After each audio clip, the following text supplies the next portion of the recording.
G'day, Traders Mindset Reset. Tuesday, day 2, new week, new timing cycle, and it did not disappoint.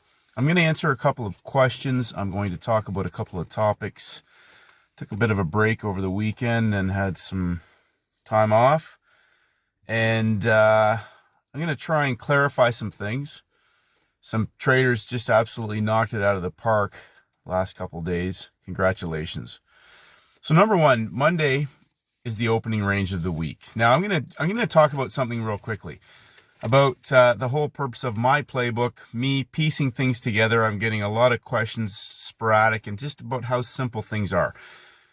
Number one, in order for you to have something that's reproducible, to manage yourself, to have a simple, scalable, rinse and repeat process, I recognized all the things that I had been doing wrong consistently over years, just repeating stupid things in retail trading and trying different things and trying to trade, take trades, doing all these things. Didn't understand scalability, didn't understand size. I just thought I'll gradually build this up at 1% risk a day and I'll get really big and all those things. But that's actually a fallacy.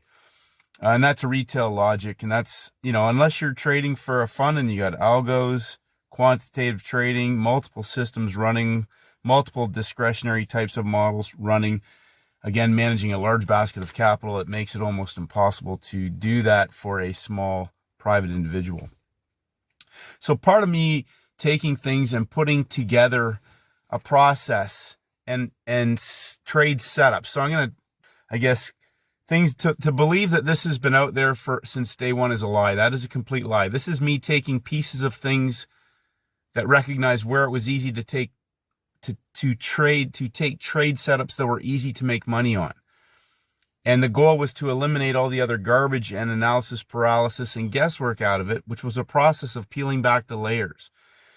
And so part of the problem that traders have is that they're going to constantly be looking at charts and wanting to trade candles and price action and take trades and trade in Asia, trade in London. And I'm going to talk about that as well, because today we had awesome trades in Asia and awesome trades in London. And guess where those trades were at?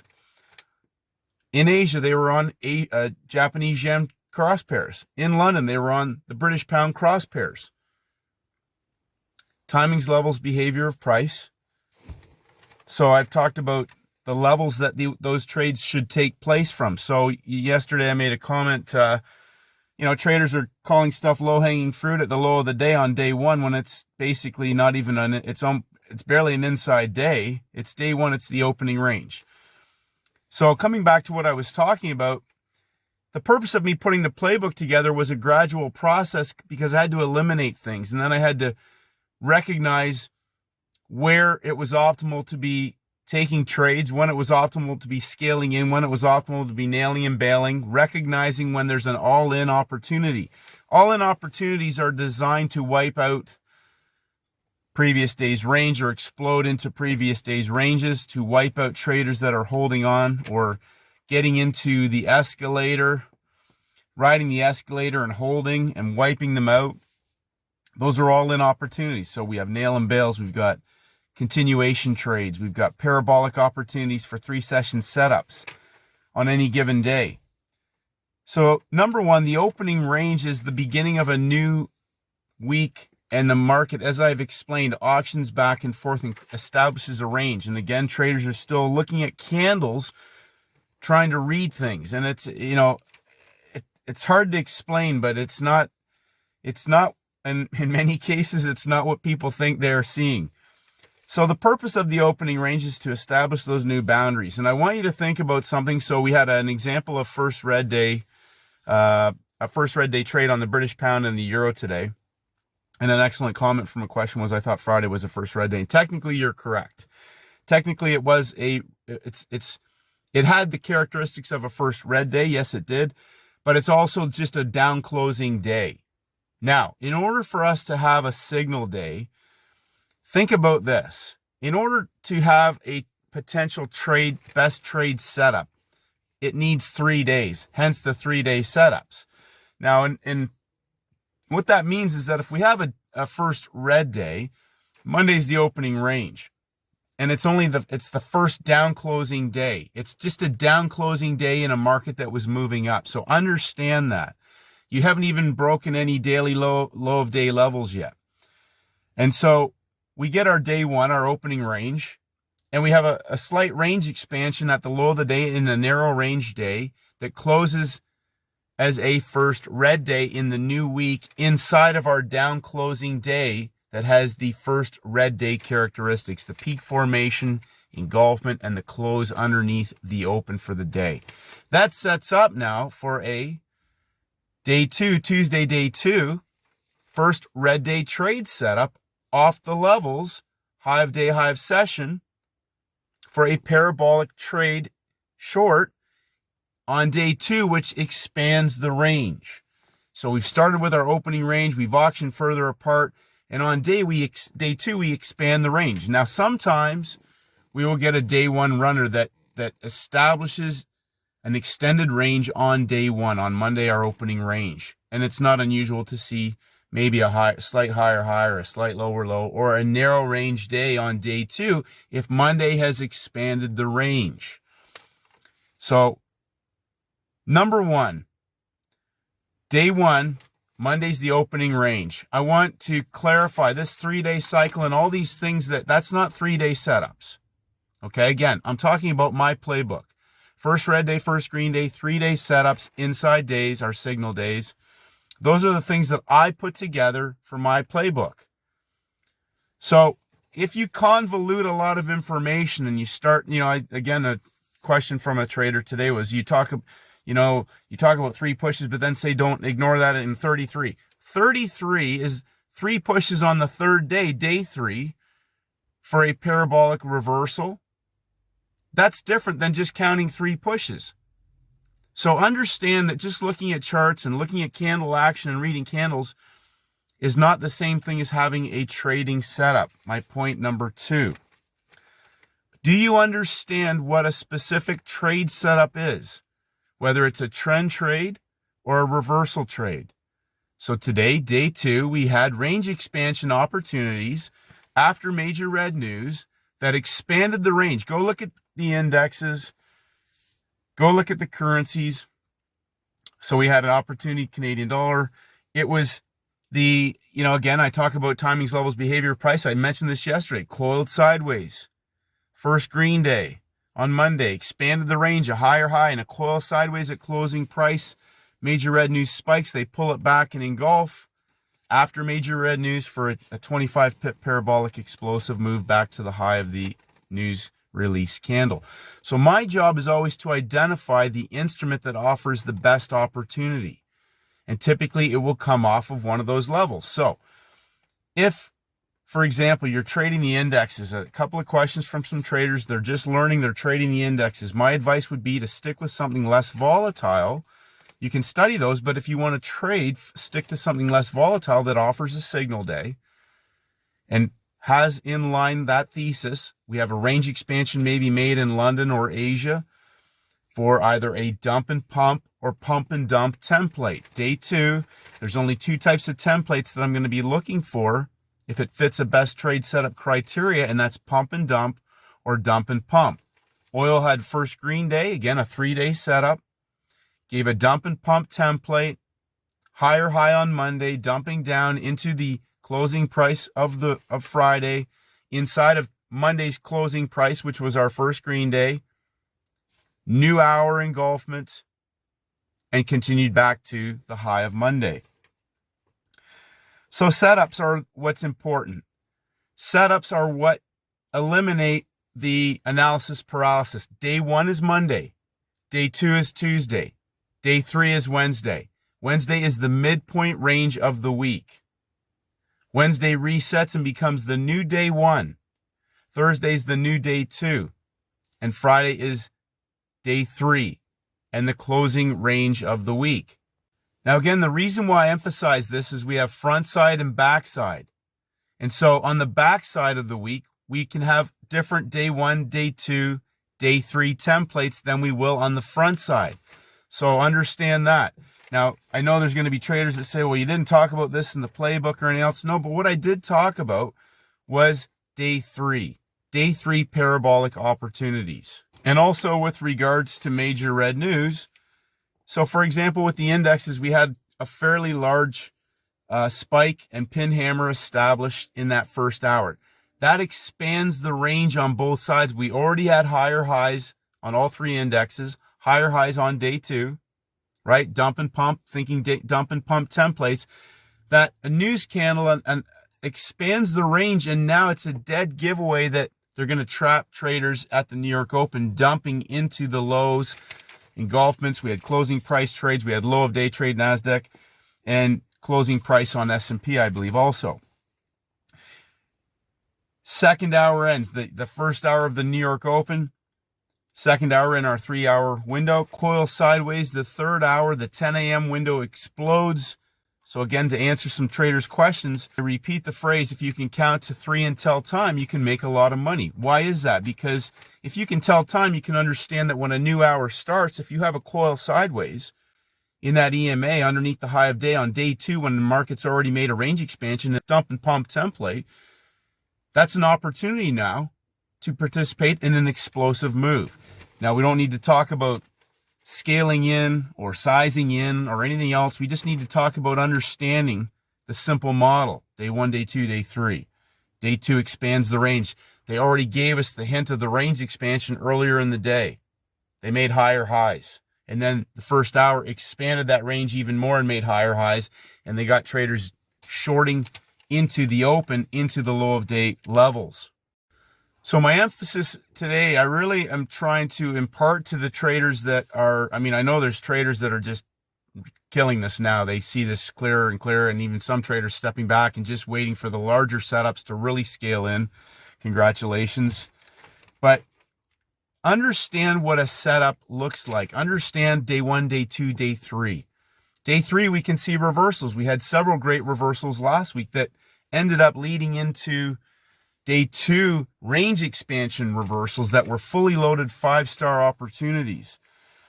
So trading setups is something that you have imprinted in your brain. I know what a day 2 setup is. I know what a day 3 setup is. I know what a 5-star load the boat trading setup is.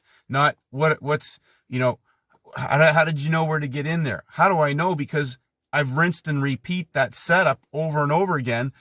Monday, Tuesday, Wednesday repeats every week. Wednesday, Thursday, Friday repeats every week. We may have different news calendars every week.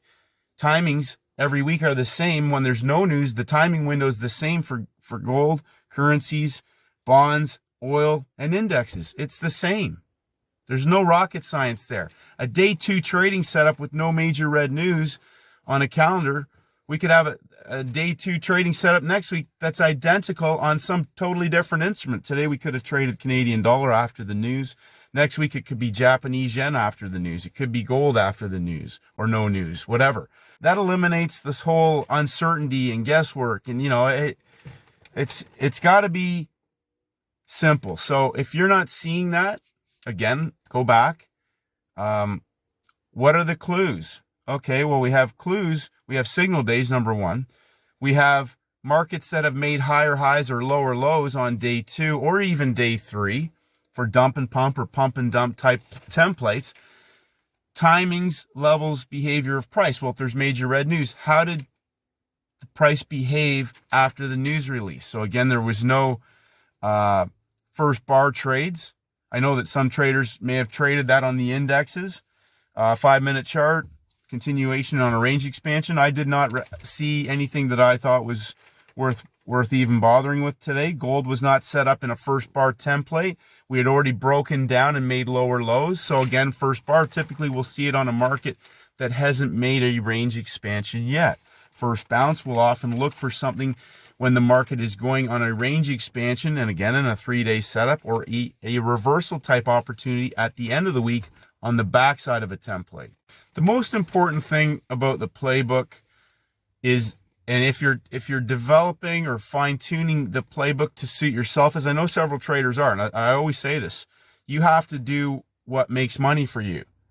So if you have to refine some things in your playbook revision that help eliminate self-sabotaging behaviors, analysis paralysis, you know, like I talk about walking away after locking in the money after the trade, because I'm looking for the rinse and repeat setups, because I know that afterwards, whether it's 45 minutes later or 2 hours later, we could be still, into areas the market may come back later, or it might act funny. It might just trap traders. Like, I'm not reading, I'm not trying to read the price action. I'm just looking for setups. That's it.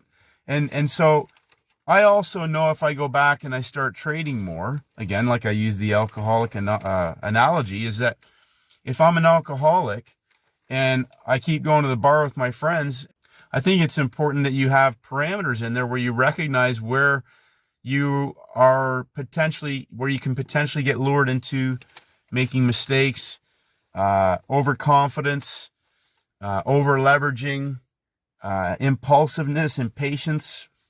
One trader made a great comment today. He said, sometimes the hard part is because he says, I just want to trade Wednesday and Friday because I recognize the larger opportunities. And also if you find the right opportunities on those days, 90-10, it's almost impossible to really mess it up if the right setups are there. And he said, the biggest challenge for a lot of traders would be to do nothing Monday and Tuesday. And that is exactly it. And so, a lot of frustration can develop on a Monday or Tuesday when traders just can't help themselves. They wait all weekend for Monday to open up because they just want to trade. And as I talk about, there are great trades occasionally on Mondays because we have a 3-day setup coming into a Monday. We can get short squeezes. We can get blow-off moves after a first red day on a Thursday, a Friday coil sideways, a blow-off Asia pairs, New Zealand, Japanese yen pairs.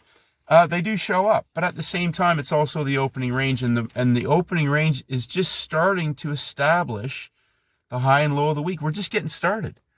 So I want you to think about one thing, is that if you only had one trade or 2 trades in a whole week, and last week we saw some huge trades on the backside, yen cross pairs, Euro Oz, Pound Oz, huge trades. I'm talking people, you can double your account on these trades because they're not coming back and they're being driven by other time frame traders, and we're also on a range expansion from a larger geometrical structure.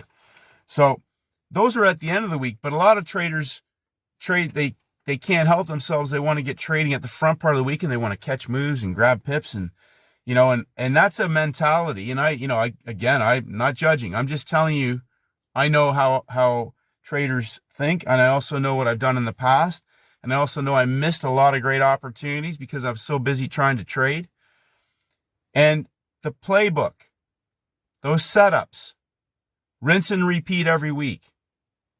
And the longer you do this, the longer you'll just keep seeing the same opportunity show up again and again and again. The most important thing to do is to step back and wait. I challenge traders, if you're struggling or if you're lacking consistency or you don't see it, just stand there and wait in the corner until you do see it. Like one trader said the other day, why are you even trading if you haven't been able to be consistent, or you don't have a process or trade setups or runs on the board? That to me is key. And if you are going to trade as, like Richard Dennis says, trade as small as possible, because this is the worst you'll ever be, and learn from every single trade. 1% better every single day means learn. And if you make a mistake or you don't see it, learn from that. And as I keep repeating, then you can earn from that. It's just that simple. And then you've got to manage yourself, stepping back. It's only Tuesday. And I challenge you to think about this. I can guarantee you, without a doubt, we are going to have a 5-star opportunity trade setup between now and Friday. Guaranteed. Now, if you only could take that one trade and then learned how to recognize the best instrument. So we talk about the hot chick. There's pairs, there's sister pairs. I look at pound yen, euro yen, pound Oz, euro Oz, Aussie yen, Canadian yen, euro CAD, pound CAD. And often one of those, if you go look today, go look at your pound pairs versus your euro pairs. And look at the levels at the timing window in the London session. And you tell me which were the best trades to be taking in London. Go look at the yen cross pairs. Go look at them on Monday after 3 days of breakout traders in the market. Go look at Monday's opening range and recognize where there was a parabolic opportunity in the Asian session on Tuesday, day 2, at the low of the week for a parabolic explosive range expansion coming off of the levels. Timings, levels, behavior of price. There are fantastic opportunities almost every single day in every session if you just step back and are patient and wait and understand which instruments are going to offer you the best opportunities. If you're just trading an index, or if you're just trading gold, if you're just trading oil, that's entirely up to you. And understand that day 1, day 2, day 3, we get a template now that's evolving for larger opportunities, knowing when to keep your risk low. So scaling up doesn't mean increasing your risk. In closing, I'll close on that. Scaling up does not mean increasing your risk on a trade. What scaling up means is when you have a 90-10 opportunity that's about to explode, confirming your thesis that you've traded multiple times before, you're scaling into a winner. You can still control your risk on that opportunity because it's relative to your account size. It's also relative to the trade setup, and it's relative to your skill as a trader to understand how to manage that and how price should be behaving. What time is it? Is this trade now in a new hour and about to accelerate and go for 30 to 45 minutes, or 1 hour, 2 hour, 3 hours, and potentially do a 150 pip move? So these are all the things that separate the amateur from the professional. And it's just a process of 1% better every single day. And as I told one trader today, bitching and moaning and complaining doesn't change anything. It doesn't change a thing. It doesn't change the markets. It doesn't change what I'm going to do. It doesn't change the outcome of the trade setups. So there's two choices. Go away and do it somewhere else, or keep getting better every day and keep learning. There's a great community here. And there's several traders, as I mentioned, that are trading bigger, smarter, learning things, contributing, and helping others get better as well. That's the goal. And, there's traders here who just, it's a foreign language. Okay, so why wouldn't it be? You're talking about the hardest way to make easy money and the greatest profession in the world. Where else can you earn in 1 hour what most people make in a week or in a month in North America or some of the other modern countries? I recognize there are traders trading on smaller accounts, but if you manage yourself on a small account and you're patient and you just focus on the parabolic opportunities, they can grow a small account very, very fast. This works in futures, it works on crypto, it works on indexes, it works on oil, it works on gold, it works on currencies, it works on shares. And you need to know every single nuance about any market that you're going to trade. Just a little mindset reset to clear some things up, but also to hammer home the importance of understanding the setups. Monday, Tuesday, Wednesday, day 1, day 2, day 3. Yes, you can have a 3-day setup on Monday. Yes, you can have a 3-day setup on Tuesday. So for a signal day, typically it will be a 3-day setup. Think about that. You can have a first red day, but if it's out in the middle of nowhere by itself, it means nothing. But if you have a first red day, a break in structure, and a third day now that gives us a first red day sell high. If it's a Monday, Tuesday, first red day, we can get a Wednesday, first red day trade. If a first red day is on a Friday and it's the first down closing day, guess what? It could be a Friday, Monday, Tuesday, as we saw last week as well. We saw inside day trade setups. I talked about those being at the end of the week. Inside day on gold. First red day, pound. First red day on Friday, I believe it was, on the euro. And then a first red day on Monday that confirms that, and a pump and dump template. Higher high. First green day, Canadian dollar. First green day, oil. There were other trades on the cross pairs. Again, British pound. Go check those out. London session. Asia, Asian cross pairs. Often fantastic opportunities. London cross pairs. Which ones are set up for the best trading candidates? Longer video today. Anyways, day 2. It's only Tuesday. And it's been a huge week. 2 days. Step back. Be patient. Tomorrow's day 3. Free Cash Wednesday. We have some major red news. I can't remember what that is again. But yeah. And if you don't see it, if you don't see the setup, Don't worry about trying to trade movement, candles. Remember, the market is setting up its boundaries. And then we also have templates that set up over the larger time frame, day 1, day 2, day 3, reset, day 1, day 2, day 3. The big trade could be on a Thursday, as we saw last week. It might be on Free Cash Friday. No idea. But I'm not interested in trying to get into a market just to trade it. I need to know that I got a 90-10 opportunity where even if I'm wrong, I'm still going to get out, worst case, at break even, but even with a small profit. So sometimes we're going to get markets that don't explode as the same as other ones. Oil worked its way back up to the high. Some traders got shaken out on that. That's a day 2. We're on day 2. So tomorrow may be the explosion that happens on a day 3, and it could be a reversal. Maybe that's the reason why it's auctioned back and forth, back up to the high of the day. Don't know, don't care. We'll see what happens and what sets up tomorrow. Have a great day, traders. Get out and enjoy some sunshine. Just had a great run. Keep it simple. And whatever things that you're struggling with, figure out how you can eliminate that guesswork or put in and solidify that confidence to understand exactly what it is you're looking for. We had several day 2 best trade candidates today after major red news for easy free cash. Have a great day, and may the markets go with you.